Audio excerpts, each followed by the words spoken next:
I'm recording, right? So just if you case if you came in and you're not like you wasn't here last week, right? What I'll say is that the NEBOSH environmental course is a very achievable course. We do it on a Sunday.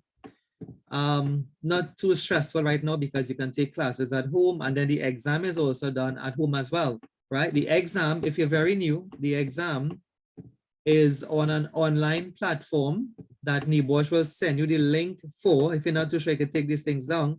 But those who are regular students, you all know this already. They send you a link.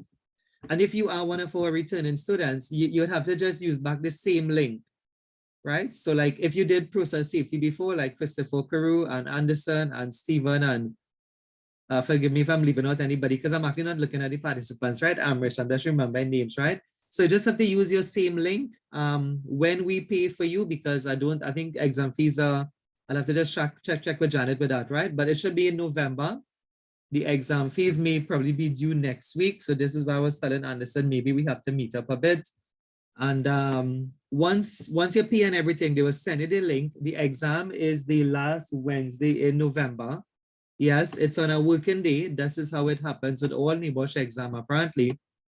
It's the last Wednesday of, no, sorry, it's not the last Wednesday of November. You know, I checked it and I saw it was actually, let me just make sure, but Wednesday has a lot of, sorry, November has a lot of Wednesdays, right? November actually has 5 Wednesdays, right? And I'm not sure if you can see that there, November has 5 Wednesdays. So it is actually, well, when we say it would have been the 4th, so it's actually the 4th Wednesday then, right? But so it's actually the 23rd of November is your exam. So Wednesday, the 23rd of November is the exam. And it's just about half an hour long. So unlike the, not too sure what happened to that end there, but right? It's not as if it's like the process safety then where you have to take like a half day off. It's just about 30 minutes. And to be honest, now that you all, the majority of you all are familiar with the NEBOSH platform, you might not be so scared of it. So it's just 30 minutes. When you log on, you have the whole of Wednesday then. So you could log on anytime. You have the whole day Wednesday to, I think, 6 a.m. Thursday morning. But when you log on, it's just 30 minutes you have, right? And, you know, I guess maybe just some sub points here. When you log on, the day for the exam, you'll have to have a form of ID with you. You have to have it before you sit down behind the computer, right? And you cannot have any notes or any, you know, phones or whatever with you. The reason is that someone or something is looking at you from, you know, from your webcam then, right? A UK examiner is looking at you. So all the regular students would have known these things already. When you sit, you have to hold up your ID on the screen, sort of like what I'm trying to do with the phone here, till it fits the whole length of the box. Then a picture will be taken, and then definitely those who have done the process safety, you know, you'll be familiar with this software. If you're new, if you have not done that, you have to just download this software, right? The day that you click the link, it will prompt you then to download this software for monitoring the exam. All of us would have done process safety before. You wouldn't have to do that anymore because the software would already be on your laptop, unless if you change your laptop, right? At which time when you log in again, the login here is about 2 to 3 days before, about 2 days before the exam, they give you the login to sort of be familiar with it then, right? But it's just a link to click. There's a password to change. And then if the software is not on your computer, the computer will prompt you to download it, right? And anyway, beside this here, you have 20 questions and you have to get 12 correct to pass, right? So 12 out of 20 will give you the 60%. I was saying last week, maybe you should hit for more than 12, 14 and stuff is a good, you know, 14 is a good personal load end. Because I mean, you can definitely get higher than that, but you shouldn't aim to get 12 because next thing you see, you kind of miss with one, right? If you say a personal, like, okay, minimum, you want to get 14 correct, you know, minimum, definitely if you get one out of that wrong, you still will pass, right? But most people go on to get, again, these sort of multiple choice exam high marks. And again, you know, it is a pretty simple exam. I did send a past paper for you all. I think 2 people did it. I could be wrong. And of the, well, the thing is, I only remember in one though, right? I only remember in one. So I kind of given the benefit of the doubt that somebody else may have done it. So even that person was able to get most correct, right? There's a couple of things there would have been wrong, but nothing to say that the person would have failed the exam. And that was just after the very first class, right? So I think I'll sort of stop there. I want to kind of get teaching. We want to start the second lesson today. So from here, it's very easy. I mean, honestly, if I was to explain, we'll finish in 10 minutes time, right? But I wouldn't explain. I'd probably put a half an hour into this lesson from last week, and then we'll leave the other hour for element 2. We wouldn't finish element 2, but we'll probably reach almost there. So by next week already is sort of like your last teaching day. So it is a short course. Normally when we did this face-to-face, it would still take about half day, right? A little bit more than half day if you count the lunchtime in between there. But it would have been done in one day, right? So by the time we have break and lunch and stuff, we would have been finishing by 2:30. The whole thing would have been done in one day anyway. So maybe next year, I'm not sure, maybe next year we would return to face-to-face classes or face-to-face training. We do face-to-face all now. We do it for, we do it for different courses. But again, a lot of mature people do like the online because you are home and I am home and there is no gas involved and there is no, getting up and getting ready and stuff like that, right? It's just come as you are, right? But we will see what next year brings. Next year, exactly 2023. Believe it or not, a good 3 years, with the pandemic anyway. We'll see what next year brings, but we will try next year to see if we can kind of mix it up a bit and have some face-to-face and have back some, online classes. Anyway, this is where we left it last week. Yeah, I said last week, right? Because I had classes yesterday, right? Anyway, for last week, Sunday, we left it at sustainability, right? And I think what I'll do, I'll just explain again. So the main thing with sustainability, I was saying last week, is that sustainability is all about developing your country, but developing it in a way that you take care then of the environment, right? It's not developing the country at the expense of the environment. Now that's a bit difficult to achieve because remember, you are real and I am real as well. And we all work, and especially if you work in the oil fields, like how I grew up in the oil fields, you would know the whole idea of exploration and production calls for, building roads through forested areas, right? And, Anderson has some background in the oil field as well. So you would know then, I mean, there's no getting away then building of roads and heavy vehicles, trucks and pipes and stuff. So it's sometimes easier said than done, right? But I think the solution, is, the solution is too big, right? The solution is like in terms of the dependency on oil and gas, then the solution is to move away from that. As long as we still go for oil, as long as we still go for gas, we will have to get access there, right? So it's developing the 9 class.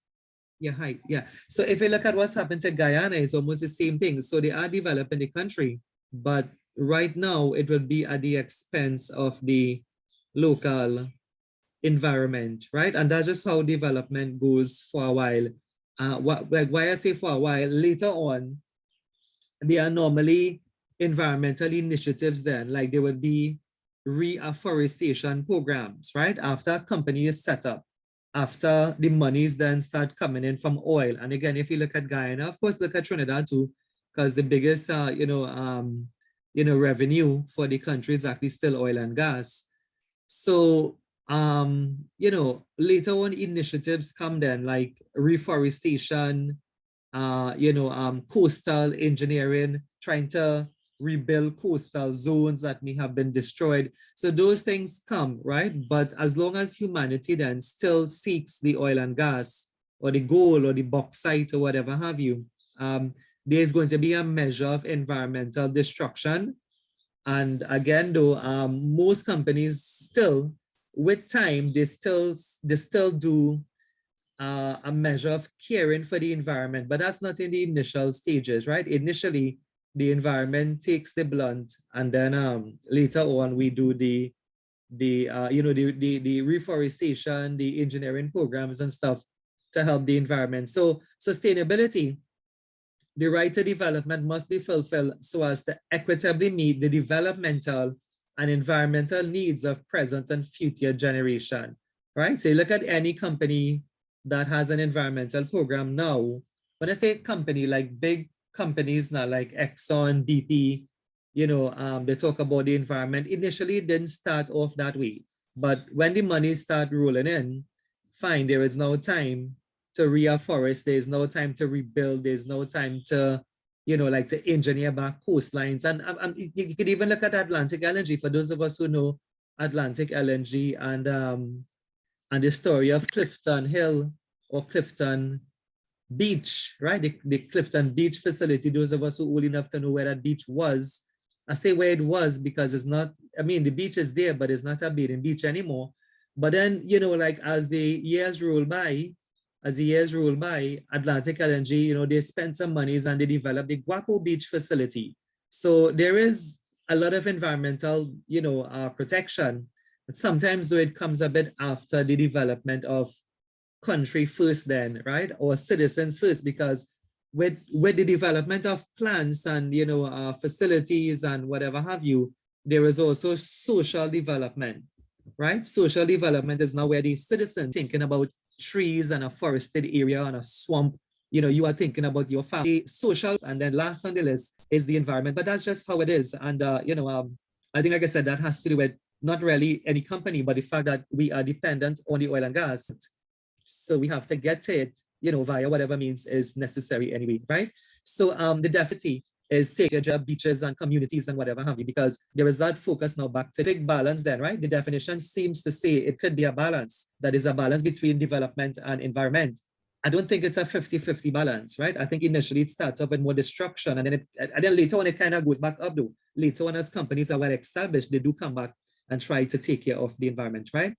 So I'll kind of leave all of this reading here in the environment development. We must and greenhouse gases that contribute to global warming may avoid life. And again, I guess wisely, so they produce these things are not so in real life, right? It's decline because the graph of oil and gas from 9 increase in terms of the, of course, there are countries, not to say that there are huge solar farms in places, right? In Florida, there are huge solar farms in India, there are huge solar farms places in Europe, right? And so, I think what changed can be a global no change. And right now, I guess being war, Europe is of course suffering a lot, and they are talking a lot about, switching out then, from oil and gas as the gas prices across there in Paris and Italy and stuff. It's way high then, right? So there will come a point then when I guess I'll say like humanity moves away from oil and gas and really more nitrogen, hydrogen, fuel sources and whatever have you, right?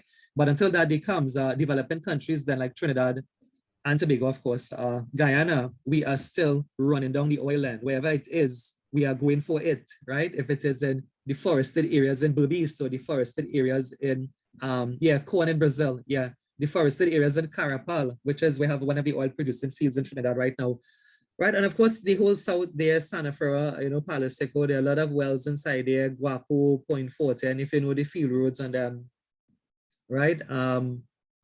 But like I said, as long as they say Trinidad is not, and developing countries are not leading, then we just follow, right? We just follow. So we'll have to wait and see if the developed countries like Europe and stuff, they move away from the oil and gas, then you would find the developing countries follow. But as long as we are developing, like I said, we run down the oil. If the oil is in the forest in Carapal or the forest in Berbice, we are making roads, we are destroying, natural forests, and we are, heavy transport trucks night and day inside there, right? And so that's how it is for a while until the companies sort of get established and they start to make a profit, and then they come back and they say, no, well, let's reforest.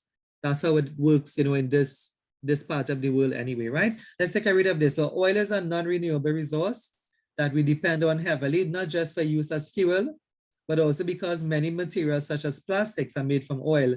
We know that oil supplies are finite. Finite means it will finish, and that we need to use less by being more efficient in our use of oil-based resources, finding renewable alternatives, recycling oil-based materials such as plastics wherever possible. And so, you know, there are countries that do that. And again, we can probably say, you know, yeah, Burby says the proposed area for Guyana refinery, and good for them because that's where the oil is. Good for them because that's where the oil is, right? The oil is in Berbice anyway. So, you know, once they get it out of the forest, I guess if you work in the fields, you know what I'm talking about, right? Understand? I mean, it's real bush we're talking about, real bush. You have to make roads from scratch then, and then pipe everything, pipelines, you know, everything. So there's a lot of destruction at first. But like I say, as long as we are dependent on the oil and gas, we will cause that destruction first. But you can look at, you know, like companies like Atlantic and Trinidad, and even maybe Heritage, you know, they do have some environmental initiative programs, but those things come afterwards. So when they say sustainability is balancing then, you know, like development with the environment, that is just a definition. That's not how it is in the real world, because people have to live, your country have to get revenue then. And of course, if it's heavily dependent on oil and gas, then we get it at the cost of the environment, right? I was saying here that there are initiatives, you know, like a couple of years ago, well, before the pandemic, of course, I have been back. I was actually there this year. I was back at Tobago this year, but even before the pandemic, Tobago had made well, I guess it was a sort of like a regulation for them because of the THA across there. They had made this sort of regulation that all of the plastics on the island and would have been moved away from, like the disposable boxes, right? And again, those boxes are in Trinidad now, but initially it was in Tobago first, right? Like when I was at Tobago in 2018, 2019, when I come back to Trinidad, and I'll tell people the same thing. I'll tell them how look, Tobago has moved away from plastics and they now use like a paper-based product for your boxes. They had no idea what I was talking about. Trinidad people had no idea what I was talking about. Now we know because it's sort of filter here over the last couple of years. Despite the pandemic, we still have some initiatives like that.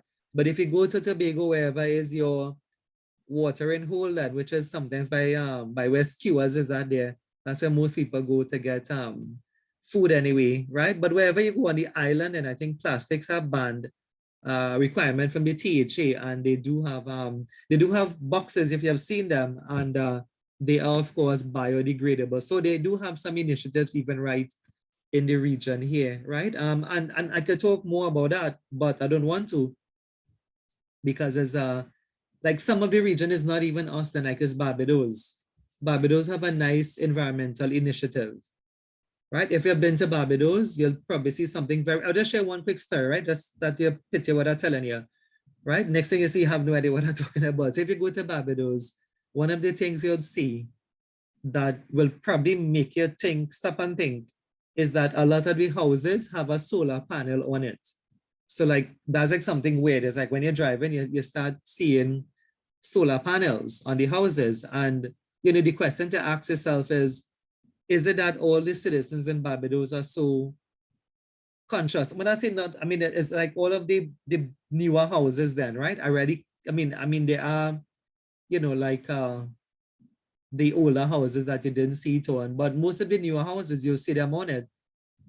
And is it that the people are more environmentally conscious? The answer is no, right? The answer is that the government did an initiative, right? So that's where these things come from most of the time. The government have an initiative like where people could have access to a solar panel, right? So that's how they have it. Otherwise, you know, not everybody will go and get a solar panel. It's sort of expensive. But there's an initiative then, like right in the region here. If you travel to Barbados, you probably see what it's on Meg Road. Let me just wait for this.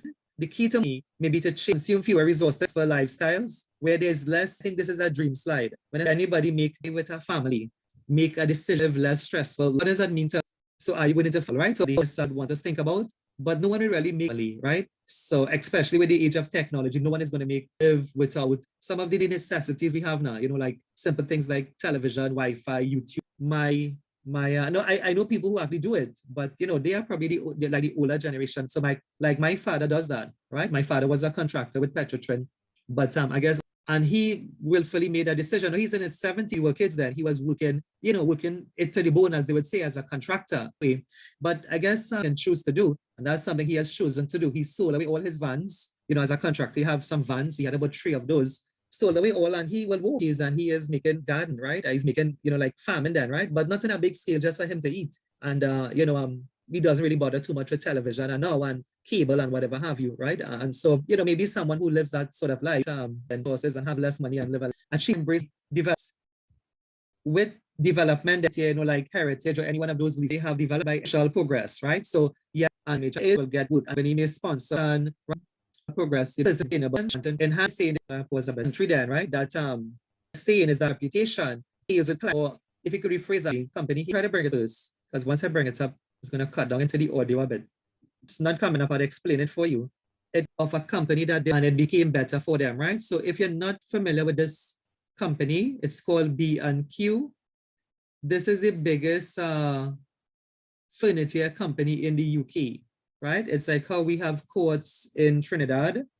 And of course, Courts is not just in Trinidad, so my mistake there. Courts is in Guyana, Courts is in St. Lucia, right? Courts is in Grenada, right? So is B&Q is the biggest in the UK. So they say B&Q. And by the way, I do get anything, you can just check them out, right? B&Q is like shopping, like online shopping for furniture and even household items as well. I get stuff from them all the time, right? So B&Q with around 350 stores and a 3 to 4 billion targeted by pressure groups, and a national news said with the destruction of tropical rainforests and front doors that were made of tropical hardwood. At the time, but they did realize that their custom action and don't exactly where their timber was sourced from well-managed forests of the forest to provide a credible scheme for certifying supplies of well outside to only supply reasonable at prices. B&Q has proved the doubters wrong. Major contribution to forest protection. It has also maintained its #1 position in the UK market, right? So that's an organization can make a difference. True purchase conservation helps the environment, saving and benefits across a range of factors. So see security of where it's coming from, right? The problem, of course, and this is a huge business center. I mean, not just from Amazon coming from, right? Where are the raw materials of 3 times it's 10 of various countries and the workers in those countries. So it's a big choice of an organization, to say that that you want a credible supply and that they're being exploited. And that's a difficult thing to manage. As you all know, a lot of suppliers, where is the product coming from, right? What part of Brazil, right? What parts of India, what parts of, is it being reasonably so purchasing choices? But do we really do that? Because we normally would not want to pay more money for sellers more. You'll go for the cheaper one. That's probably the one that's not coming from the one that has a credible scheme then of where it's coming from, right? I would explain this. This is really just another scenario they're talking about. If you go to buy a washing machine, you should try to buy one that is, more friendly to the environment. You'll start to see those labels on them now called energy. So those appliances, a lot of the stores have them now. So that's a good thing, right? Anywhere you go now, you can find most of the products, the refrigerators, the microwaves, the flat screen TVs. You'll see it have an energy save on it. That one may be a couple $100 more, but then it's going to cost you less in the long run, and it's going to result then in like a less cost to the environment in the long run, right? So just making some sustainable choices there may cost a bit more dollars, but it may be useful in the end, right? I think which best describes, when I say finish lesson 1, right? The judge, and I say with this step, it's an organization of pursuing a sound, sustainable fund, which best describes the benefits to an organization of pursuing a sound, sustainable strategy. So if we could put some answers in the chat, the benefits of the organization, right? Being able to buy goods more cheaply from developed countries, paying less taxes, One times C. Right, good, right? Enhancing their reputation with environmental and socially aware customers. Of course, even for Steve there, these things are easier said than really practiced in the real world, right? If you work in the exploration fields, you'll know what we're talking about, right? But Stephen has been out there in the real world too, so he know how life operates, right? which best describes sustainable development, ensuring all our needs and wants are met, provided it leaves something for the future, making sure we can provide everything the current population needs. Well, I mean, that's not even the case, right? C, equitably meeting developmental and environmental needs of present and future generations. So C again. That's right. C again. C again, right?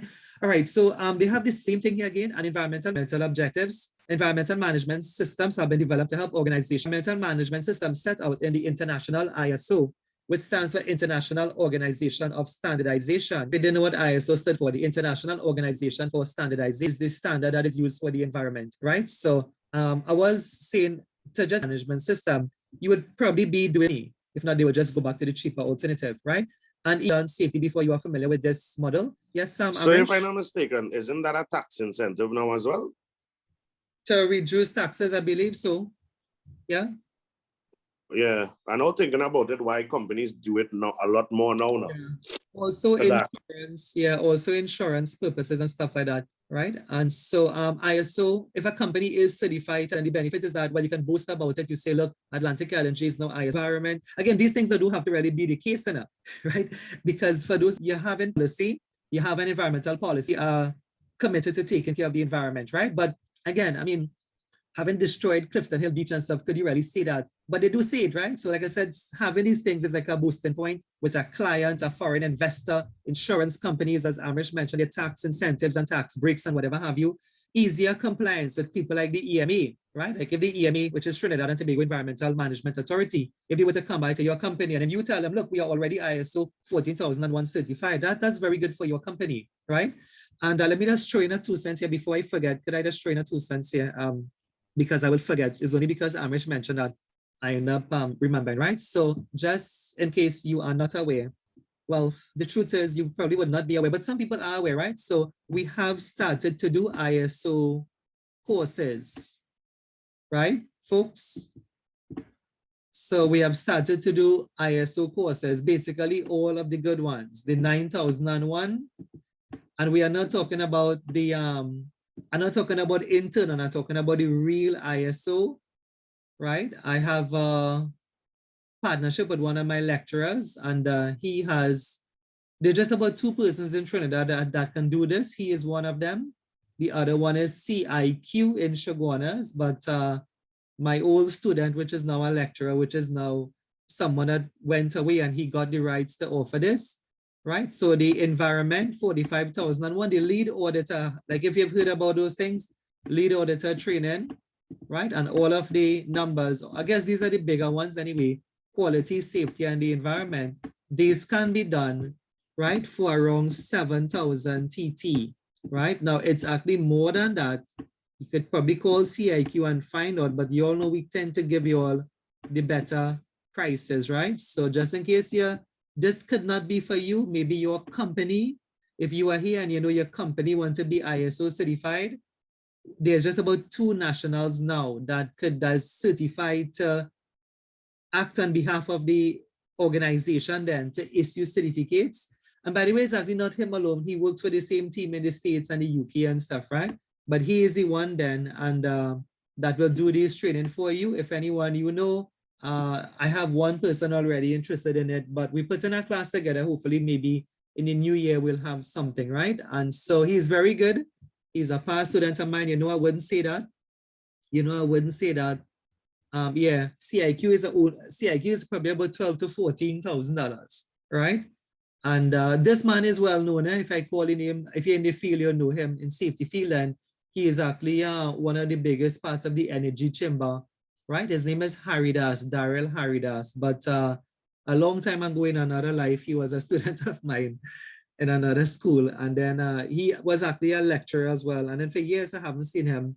But this year, we started to have some dialogue, and these courses can be accessed now through the Institute, and you get them for a much cheaper price. I have been, the last conversation I had with him was last week, Saturday. Yeah, and last Saturday, and I've asked him for a payment plan to let you all know. I've asked them for things like a schedule to let you all know, because you all know nobody really have $7,000 to spare then like that. But if you are given a nice payment plan, you know, you can get it done in, right? So I completely forget about that. I'm sure you all know I've never mentioned that to you all.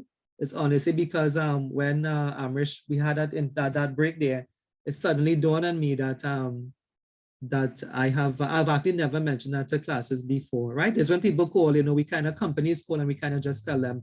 Anyway, we'll probably be doing something with that in the new year, right?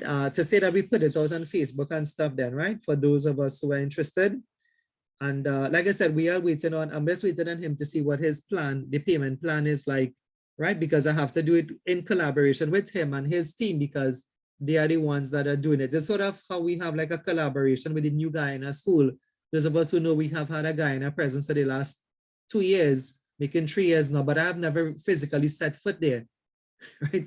So that's how that goes anyway. Anyway, so you identify what you want to do, you take action, you audit your action, and if there's any plans for improvement, you improve on it and you keep going, right? So a very nice past paper question is ISO 45001 is based on what idea, and the answer they're looking for is plan, do, check, and act, right? This here is a past paper question.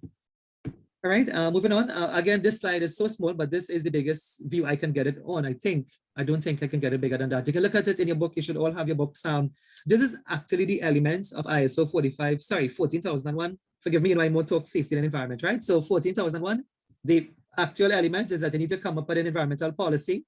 You need to have a plan to put the policy into effect. Plan here also means, you know, like the organization, like who's going to get it done. You need to implement the plan. Right? So if it's, you know, like to do environmental risk assessments, to take care of water pollution, dust, whatever have you, implement your plan, you check on the progress of your review, and you review, and then you put that back into your policy for the following year. As an exam question though, they have not really asked these elements, right? As an exam question, I've seen it again. We used to tell students to memorize it, right? And I try to remember, we had an acronym for it. I think it was PPO. It could be PPOCM, but they have to know what it stands for. Peace, operation, and you can switch this around, right? Operation and implementation, management review, in case you want an acronym, right? But okay, so I don't have my book with me. I left it at the office, right? So you can probably find it is going to be the end of element 1.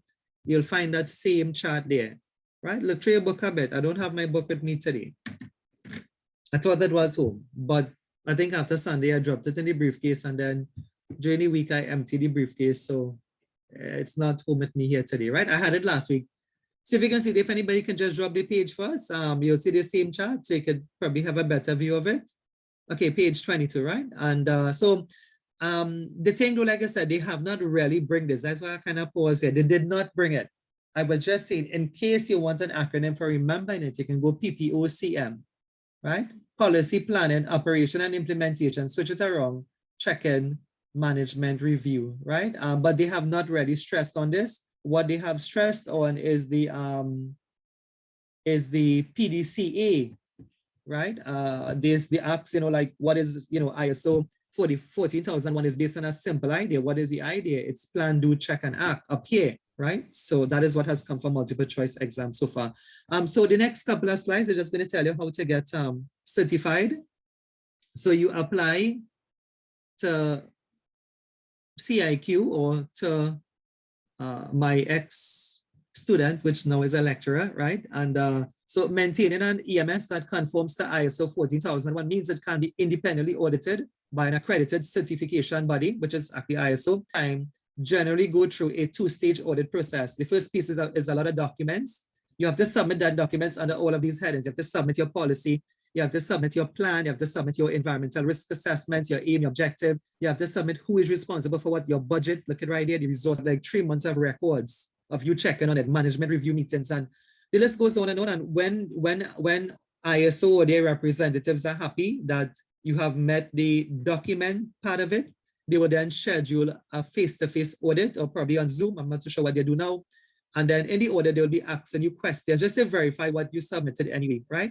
So EMS procedures are more extensively stationed for up to 3 years, right? So a certified EMS need constant maintenance. Maintenance means you need to keep doing internal audits on it and probably keep doing what you say you'll be doing. For example, if I was just to interject here again, well, let me try to finish, right? So certain individuals have specially designated roles in maintaining an EMS, management EMS standard, top management to lead regular reviews of EMS performance, other individuals given tasks to ensure procedures are carried out, right? And what I was going to say, for those who do not know, STOW, again, you like to hear me say that, right? STOW has placed this course on their training matrix. If you doubt me, go and watch it for yourself. It's an element 5. I think I mentioned that to you last week. Element 5 of STOW have all the training that a company is supposed to do, but they have actually included the environmental awareness at work, your course, the one you're doing here.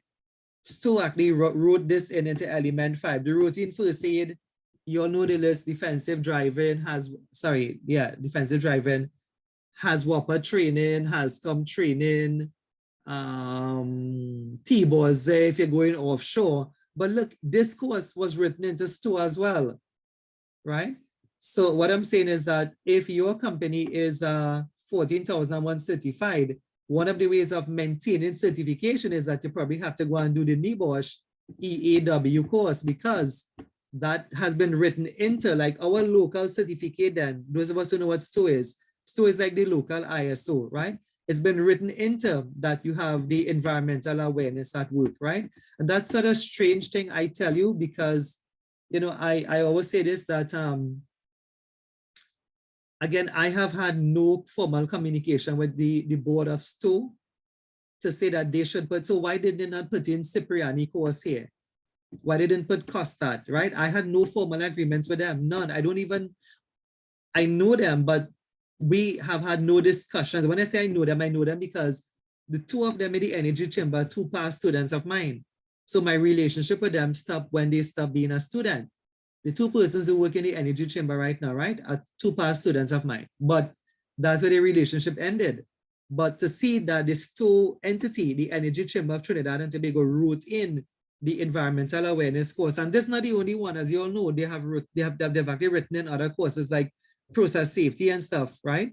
But this one has been written in more than 10 years now into this STOW training, right? So if a company wants to maintain STOW, they have to do environmental awareness at work training anyway, right? Anyway, that's all about just maintenance, right? Auditing and regular reviews and keeping up with training and stuff. So that's why I put in that one there, right? The last one is a question, I think. So this is a PASIPA, the ISO 14001 Environmental Management System. Standard is based on a simple idea, which best describes the ISO 14001 approach. And look, the answer right there for you. Plan, do, check, and act, right? Remember, it is a half-an-hour exam. So your exam questions are going to be somewhat easy, right? Before we go into session 2, I see it's 10 to 11. I have a past paper, and I sent you a past paper last 2 weeks. I wonder if we could look at maybe just 5 questions from it.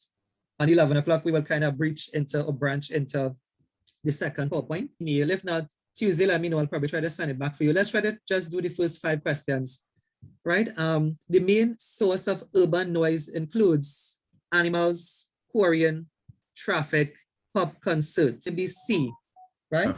Traffic here, because it's urban, right? Number 2, which is most likely to be classified as non-hazardous waste. Now, we haven't done that yet, but non-hazardous waste is something that have no effect. Well, it have no effect to the environment. It's kind of like grass and bush, right? So let's see what is the best answer here. So highly flammable liquids, no, that's going to be hazardous. Asbestos, cement, hazardous.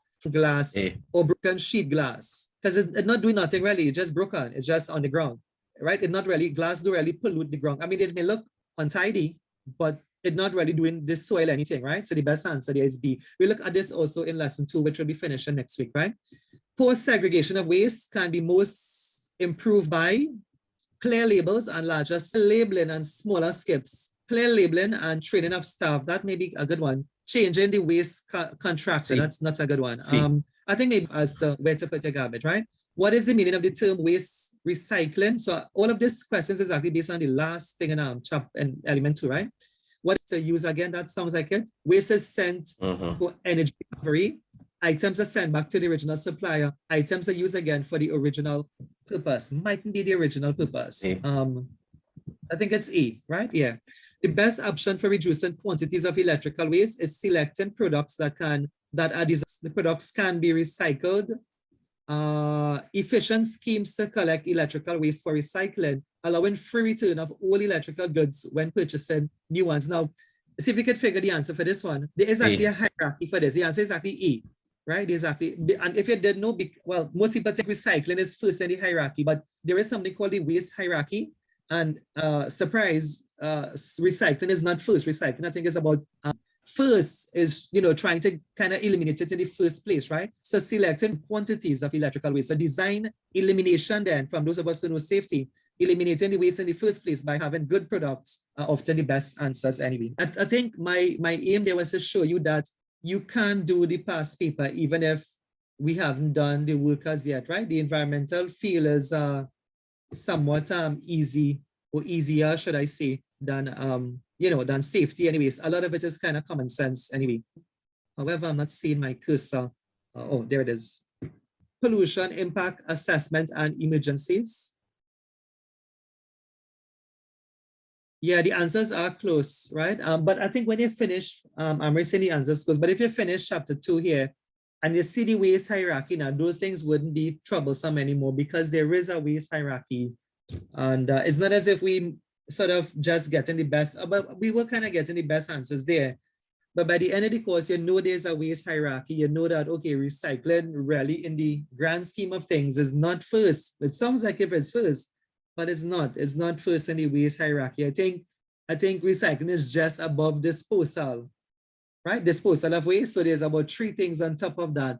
So it's not even second. Recycling is not even second in the, the waste hierarchy. All right, so these are some of the things we're going to look at. Let's go straight into it. A bunch of learning outcomes. Trying to say the half an hour, we may probably just reach about the third one, right? So outline the principles and practice of an impact risk assessment. You know what will take me longer? Remember, I have to tie in the questions, especially when I know something is a question. I'll be sort of re-emphasizing that because I know that there are certain things, like for example, this first bullet point have a lot of exam questions, right? Identify the main sources, types, controls, and impact of air pollution. Identify the main sources, control, and impact of water pollution. I don't think we're going to get to point 3, right? If we get it, we'll probably just get into start point 3. So next week we'll finish off this anyway, right? Let's see how far we can go into the first one. But I know the first one is very important, right? So principles and practice of an impact risk assessment. Organization need to answer, what environmental impacts do we have? So environmental aspect and impact. What effects do you think the power station might be having on the environment? Right, well, we looked at some of this last week, with carbon dioxide and increasing, the greenhouse gases, increasing global warming. But these things are topics inside of this lesson, right? So I don't want to teach it here because as we go further down, you'll actually see this slide on global warming and greenhouse gases and stuff.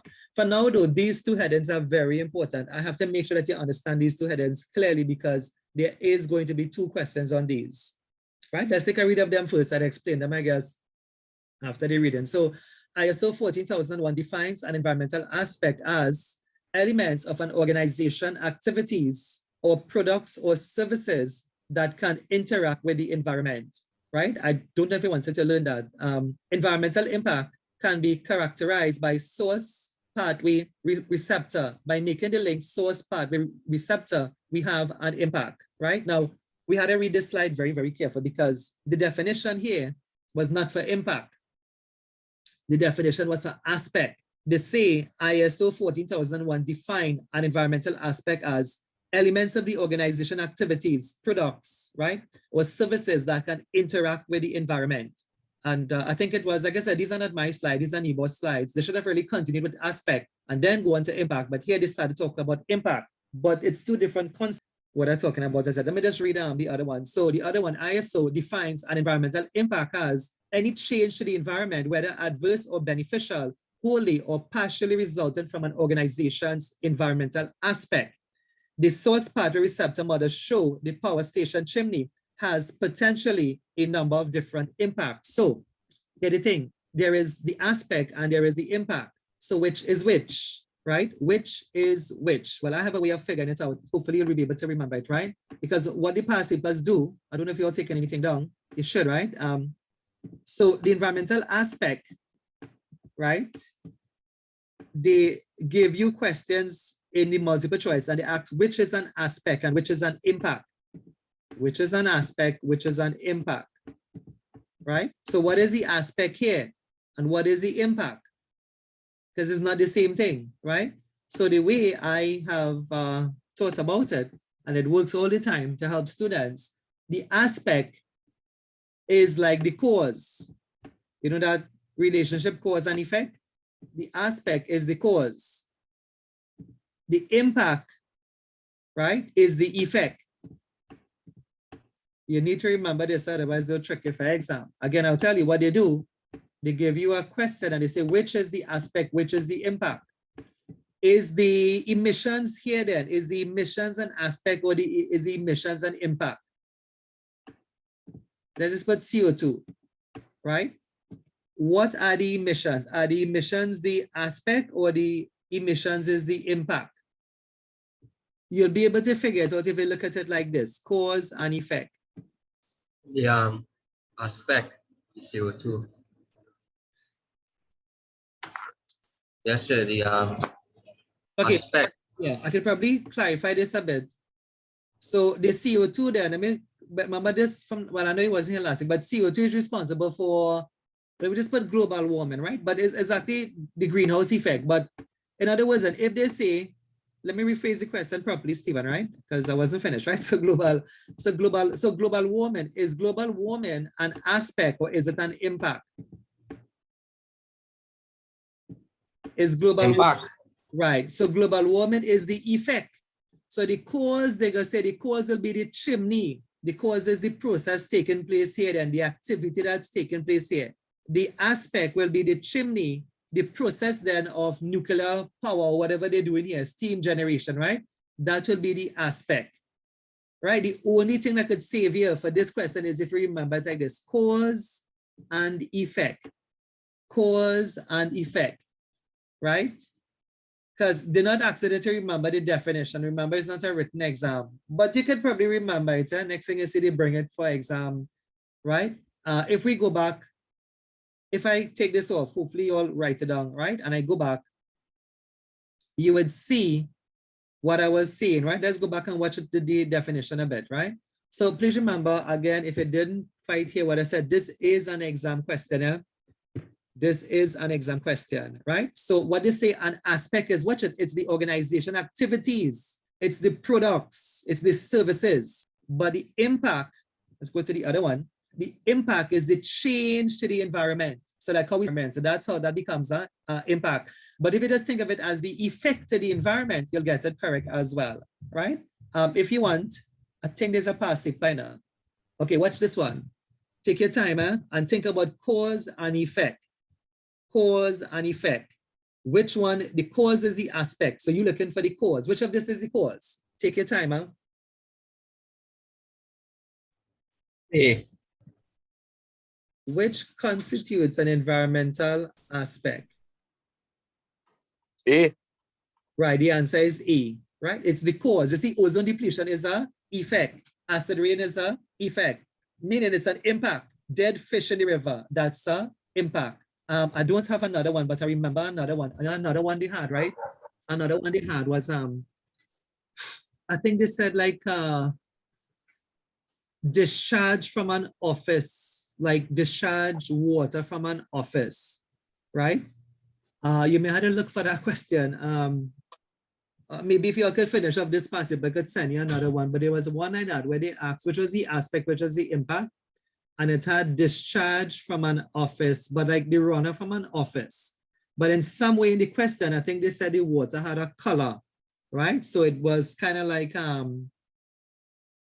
whatever word they use, I can't remember now, but I mean, the essence of it was that the water was like this color then. So they asked, which was the, I think they asked, which was the impact, right? If it was that case, it would have been the discharge from the office, right? But these questions tend to be a bit tricky. You see how you all, I mean, right? Because remember they would change it. They're going to give you back. Hopefully, if they give it the same thing, I but what you have to do is when they ask this, and then impact is the effect. So car exhaust emission is not an effect. That's the cause. So then that is the aspect. And you're going to have to do that with the question that they give you. So that question, right? Please take a note of it. Have one in the paper, understand?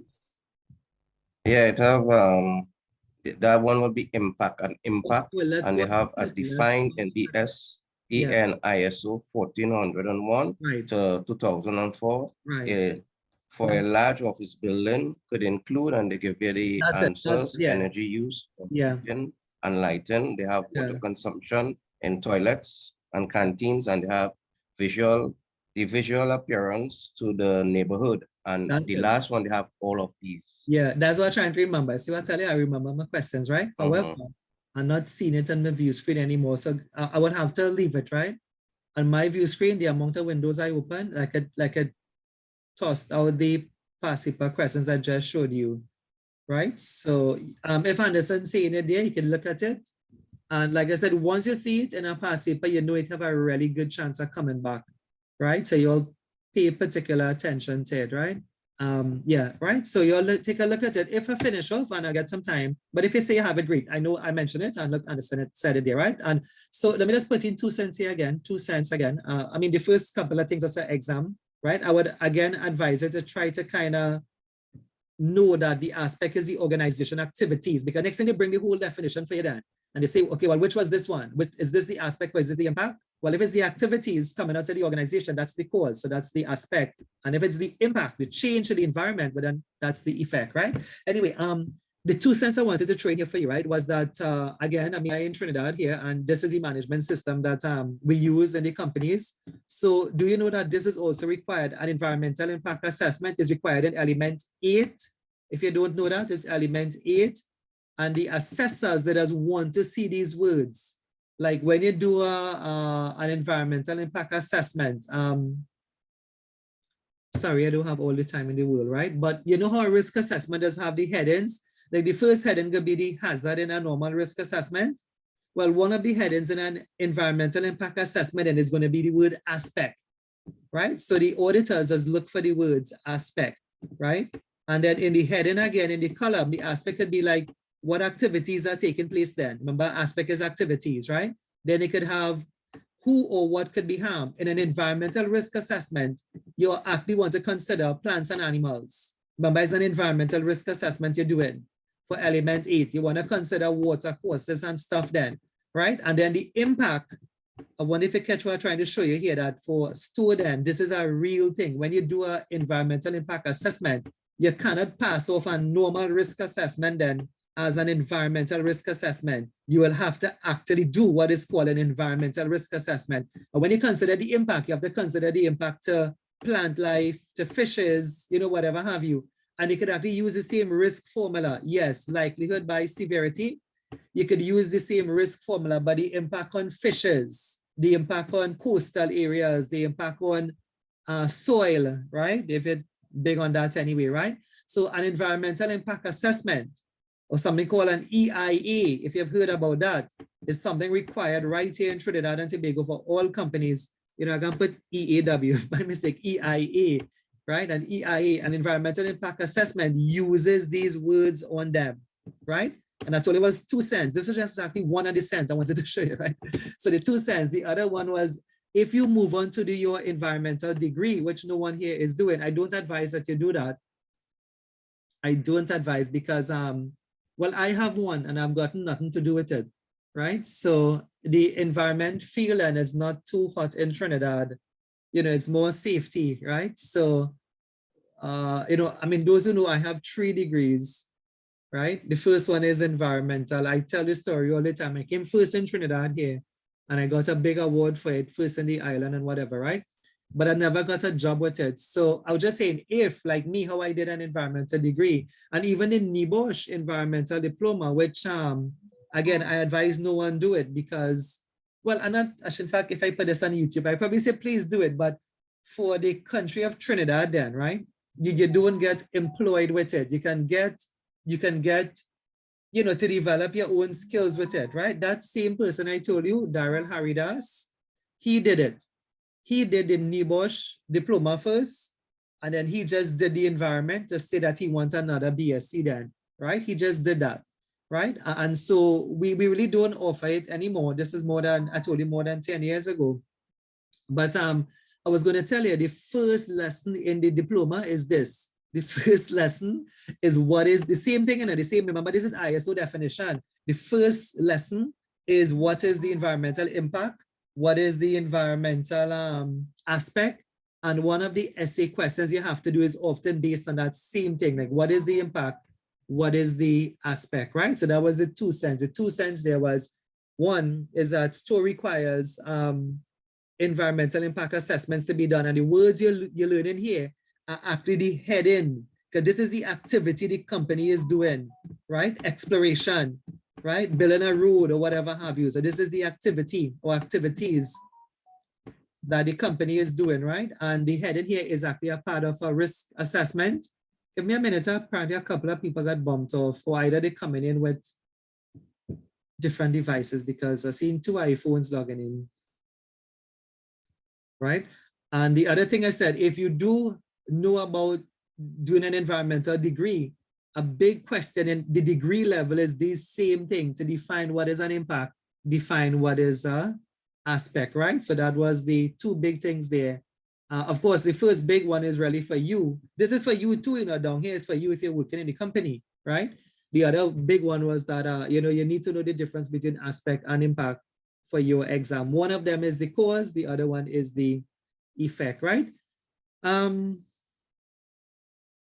I still do, I mean, for those who I still do like the environmental diploma. Just, you don't do it to get out, you don't do it to be employed, and you do it for you, right? Anyway, by smoke and grit, which passes up the chimney and into the local atmosphere, right? So the aspect then is the chimney, the activities, the impact, dirty deposits on washing and on cars, or people might suffer all of the problems due to asthma or bronchitis. So we have smoke, the source, released via chimney to the atmosphere, deposited on the ground. Receptor could be the local residents or the environment, because remember, this is an environmental course. Other sources of contamination from the chimney are carbon dioxide. Carbon dioxide reacts with water to create acid rain, right? And they say sulfur dioxide from power stations in the UK is often run over, mini UK is close to Northern Ireland, right? Germany, France, right? France and England is kind of separated by something like a lake. Then you could actually take a train and go under the lake. There's a way you can get to France from England, but you go under the sea then. So you leave England as the train hits the shore and it comes back in France, right? So it's very close anyway. All right, the pathway, chimney to the local atmosphere, receptor could be local residents. The impact is dirty washing. Sulfur dioxide, the part in Scandinavia, the receptor could be the Norwegian trees. They could have forest dieback, which is the back of the trees they keep going again.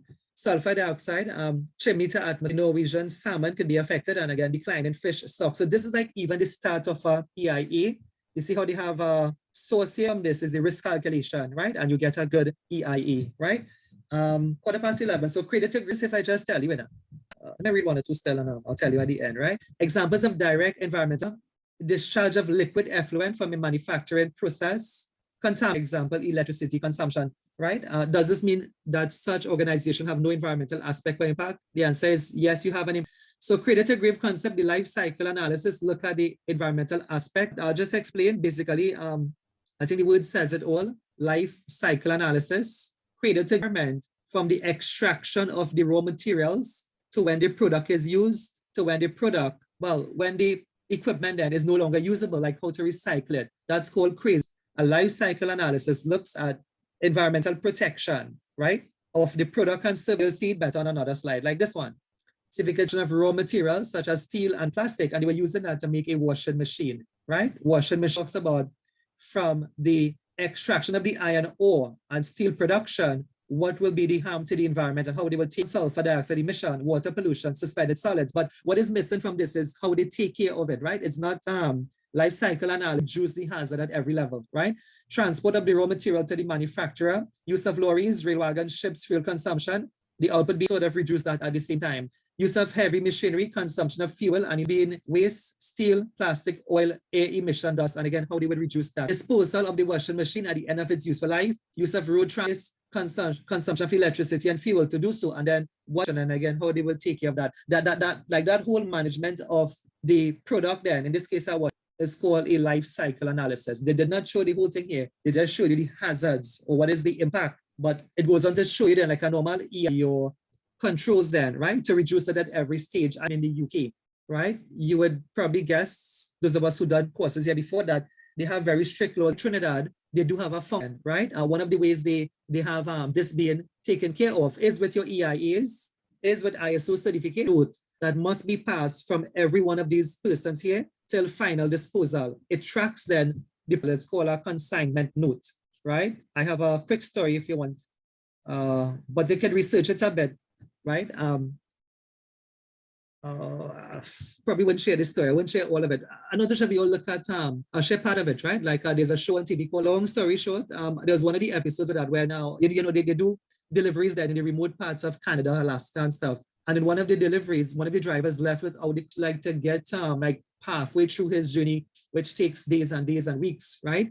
They stopped him, right? At one of the places he had to, right? So just to tell you that they have ways there, you know, you must be able to say where your product is coming from, where it's going, you know, if it's like waste that you were disposing of, you know, and they seize everything, they seize the truck and everything. And I think he was in jail, right? I think they had to sort of come and bail him out or whatever, because that's how it is. It's enforced with the law. And like I said, these things may seem as things are heavily regulated, especially where the environment is concerned, right? If you remember that a consignment note, it's really the main thing where waste is concerned, right? So cradle to grave concept, I think I read through that already. We did this one already. So it's about 8 minutes again to go. Most of the world's energy comes from burning fossil fuels. Fossil fuels, or so the scientists say, right? You know, there's a growing body of people that don't believe that anymore because they just say fossil fuels are just there. It's just in the earth then. It didn't have to really do with plants and animals, right?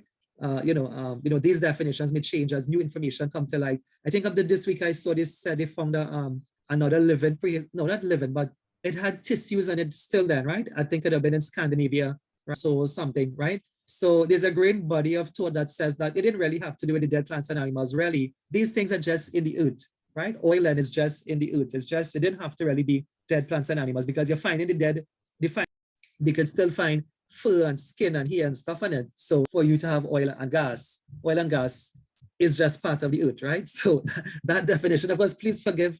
For exam, you probably would want to say it derived from, you know, fossilized plants and animals. But like I said, knowledge do change. If you're finding, you know, dinosaurs and you're finding mammoths and stuff, then how you have oil, right? It didn't really need them to die for you to have oil and gas. These things are just formed in the earth. I want you to see what the man wants you to see then, right? See fossilized definition. Science is one of the things that is, you know, we tend to adjust, or hopefully we adjust the books to suit, right? Cement manufacturing, metal smelting, chemical production, waste incineration. And these are all of typical air pollutants, particulates, volatile organic compounds, they call them VOCs, benzene, hydrogen sulfide. Too big on this list for exam. You know, they're not too big on it. I mean, they're not big on it at all. When I say there's really no passive presence on this anyway, to say that sulfur oxides, I feel actually passive as there are no questions really trying to match up the pollutants to the industry. There are no questions like that. Other than acid rain, you know, let me see what again here. Nitrogen oxides could be acid rain as well. Particulates could be, you know, for dusty atmospheres. We'll probably learn that again. These chemicals, I don't know if you all know it, you see, are kind of coming off. I guess I could do this on chemicals, benzene, toluene, and xylene, if you all have heard about those. It makes up some of the world's most deadliest chemicals, right? They are very toluene and xylene. It's like the world number one. The other one is not on this list. I'm going to call ethylene, but ethylene is not here, right? But it have 3 out of the 4 coming out from manufacturing is linked to cancers as well. People work in that sort of dusty environment, right? In case you don't know the acronym for it, this is not an exam, I'm just telling you that, right? There's an acronym for it called BTEX, right? So the B is benzene, the T is toluene, the E is not on this list here, but they make up an acronym called BTEX, right?